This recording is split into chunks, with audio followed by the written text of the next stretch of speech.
Hi everybody, this is the SPY Report. I know this chart looks like a train wreck, but roll with it. Go with me for a minute. What I wanted to do was show you 2 days of pivot points. Whenever I talk to you, I'm always talking about the prior day's pivot, right? So tomorrow a new set of pivots will come up, and just like yesterday's pivots that I talked to us about how we were going to move, we're going to do the same thing over here. Now let's look overall at the 4-hour chart. We have solid trend moving upside. We've got the DPO holding high ranges. We have the SMI in a strong trending space. So there's a lot of things that says there's upside momentum. Now if we take a look at the charts themselves, let's go back.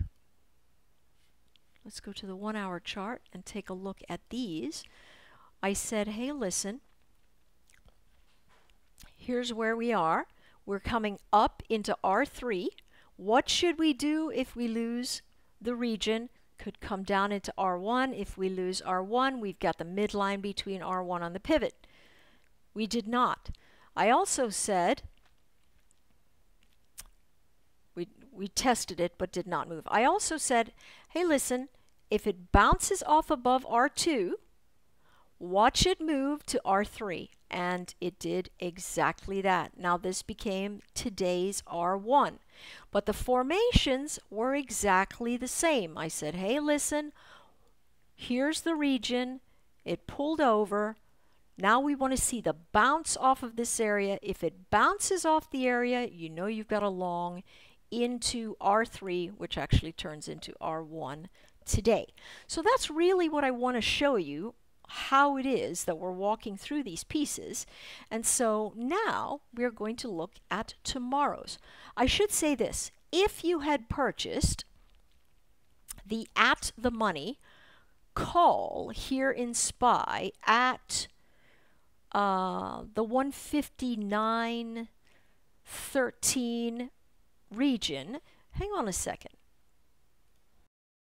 Purchase the at the money call here, the 159s at around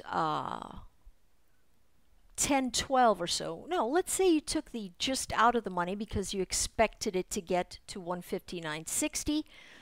So you took the 159.50s and said, hey, I'm going to do that. Looks like that was about 53 or 54 cents right around that time. Today that closed at 92 cents. So it went from 53 to 92 and just moving right through the region that we thought it would. Listen, when you're trading using these levels, folks, you choose the at the monies or just inside the money if you'd like to have faster acceleration because your delta will be bigger. All right, in the money calls work just perfectly fine, right? Out of the money calls, you're going to get a larger multiplicative if it actually really expands, but you could also end up losing a little bit more because the delta is not as sensitive. That being said, a beautiful move, 40 cents, so what is that, 80% return right there? That's how you use these levels, okay? So let's take a look at what's happening tomorrow. We're sitting here at R1. We've had some wicks here, so we see that some buyers are sitting around there. That level looks like 159.30. So it's a support region. If we break the 159.30, guess what we're also going to break? The VWAP, the weekly VWAP. If we break this region, we will test the pivot. What's the trade? The trade is, ideally, the trade is the pullback into the VWAP and the breakout above it. That's going to be the ideal trade.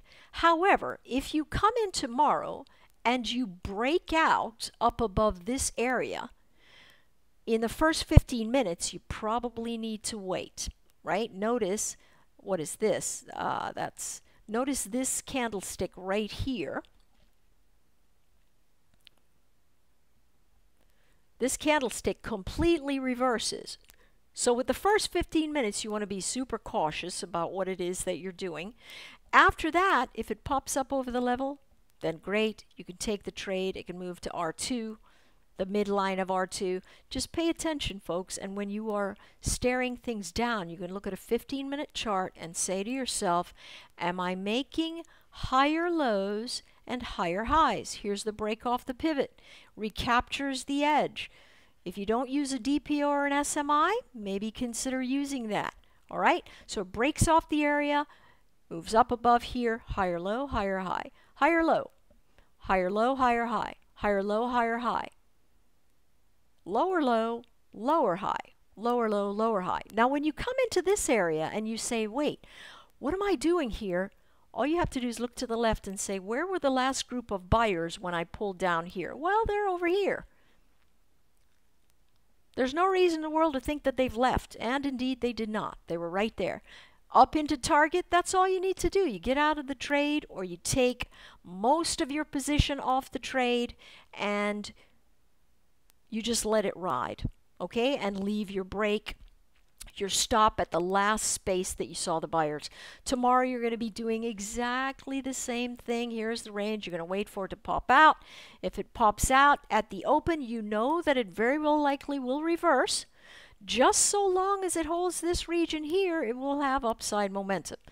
So if it pops and pulls back, holds the region, and moves to the upside, you know you can stay in the trade long, or you can take the trade long after it recaptures the resistance level 1. Okay, so you'll be looking at that. Below this region, 159.28, shorting event into the next relative piece of congestion, but that ought to come into the pivot and then the break of the pivot. The charts are extremely strong from a bullish. They're very, very bullish.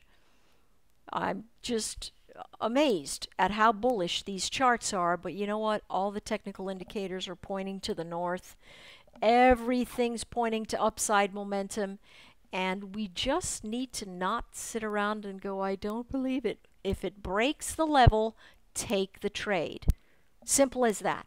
And stay in it until it either goes or breaks down. Establish where your support levels are. You're going to see that by buyers. And that's exactly what you need to do. If you're doing the reverse and selling, it's the same thing. If it doesn't, just so long as it doesn't break resistance, you're going to have yourselves a short. All right? And it's going to stay a short until it either breaks resistance or it comes down into your level.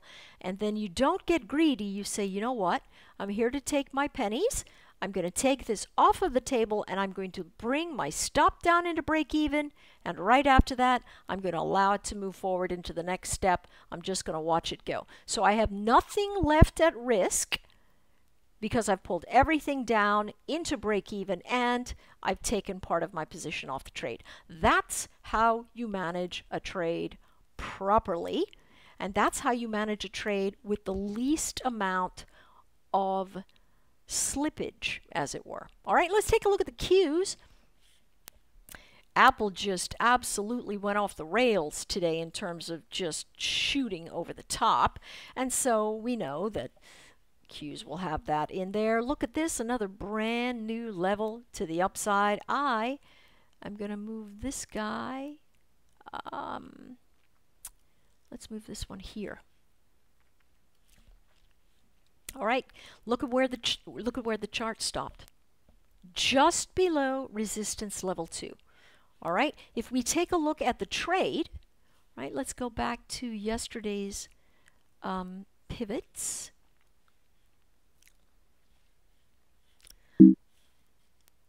The statement was, I know that's really noisy. The statement here was, if it breaks the level, watch it come back into resistance level 2.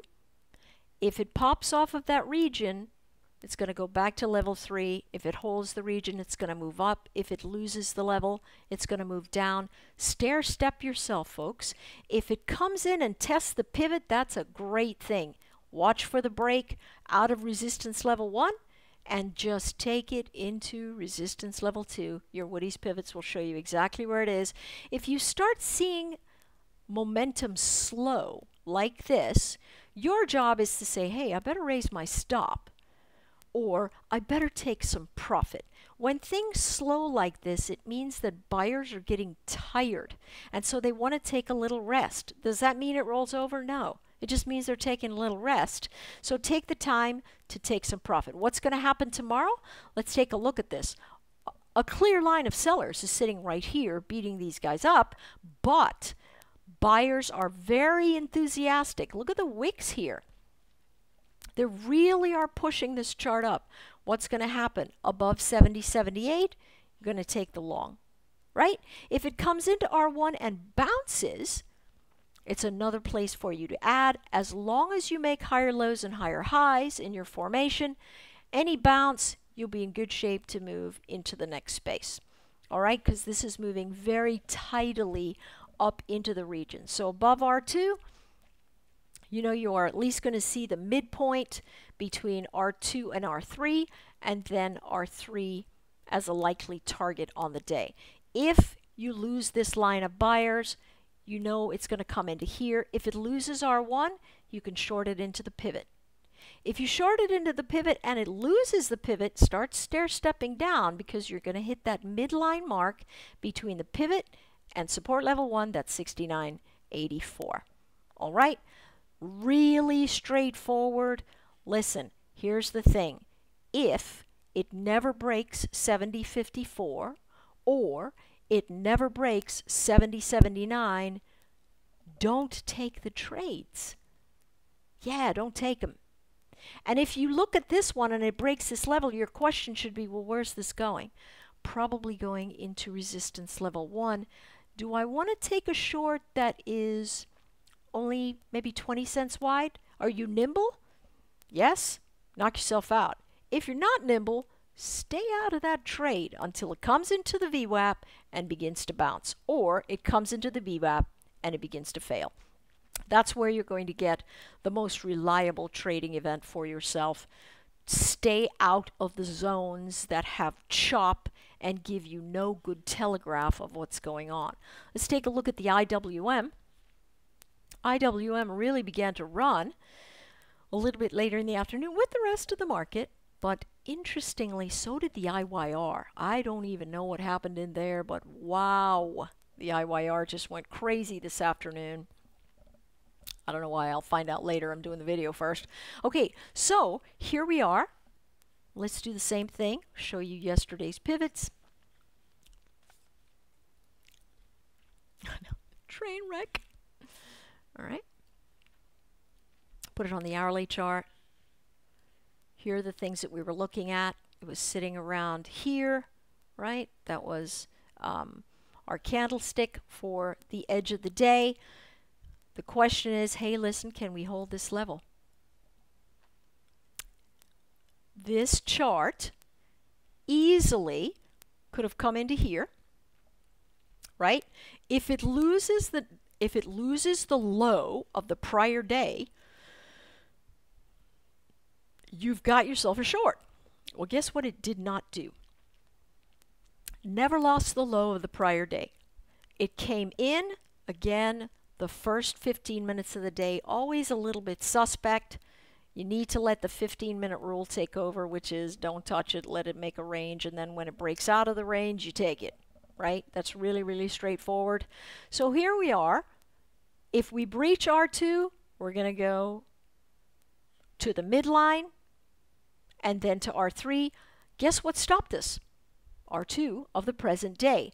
That's what you need to focus on. Where are the pivots of the current day sitting? Because they're going to take precedence over the prior day. What I said was, hey, listen, go to R2. At least it's going to go to the midpoint, and then it's going to go to R3. That always gets overridden if there's an R2 in the way. All right? So, or any R, right? So you want to play the day's pivots just the same way, realizing that although this is the target prior, this region here, the new R2, is the one where we're going to collide into. So what's the trade tomorrow? The break above 94.16. going to be a long. Is it the ideal trade? Not really, because it's the breakout. But there's a lot of momentum here that could really start piling in if this moves up here. The DPO is sitting very close to zero. What does that mean? Damp momentum. So here's the thing. If it's not below 93.80 or above 94.17, don't take the trade. Now, if you want to trade the bounce off of this level, then certainly you're welcome to do that. If you want to trade the rejection off of that level, you're welcome to do that. But in here is a neutral zone seen by this flat DPO right near zero. That's a price oscillator. If it's near zero, what's that tell you about price? Yeah, it's not moving a lot. So that's what we're going to take from that DPO. Let it tell us what it is that we're going to do. Don't touch it inside of this zone. If it loses the level, you know it's very likely going to test the pivot. All right, if it tests the pivot and loses it, going to come here. And again, if it loses the low of the day tomorrow, if it loses this low, we know it's got a stair-step event. It's going to fill this little gap action up, and we're just going to stair-step it down through S1, S2, and so on and so forth. All right, kind of a long video today, lots to talk about. What I want you to focus on is, am I making higher lows, higher highs? Have I stalled? What do I need to do in order to focus on my breakouts?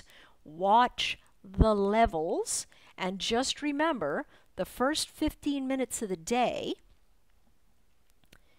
are always suspect, always reversing. And if you say, hey, ooh, I lost my pivot, and I take the trade, if it completely reverses on you, guess what you're not supposed to be? Short. Yes, that is correct. Okay? And if you've got an SMI and a DPO and they are red, when something is coming into support, you know pretty likely it's going to bounce. Let a confirmation candle help you get into these trades, folks. Just don't trade the flat out break because the market is too noisy. If you do trade the flat out break and it's going to run, the best thing for you to do is to trade small size with a tight stop. All right, good luck.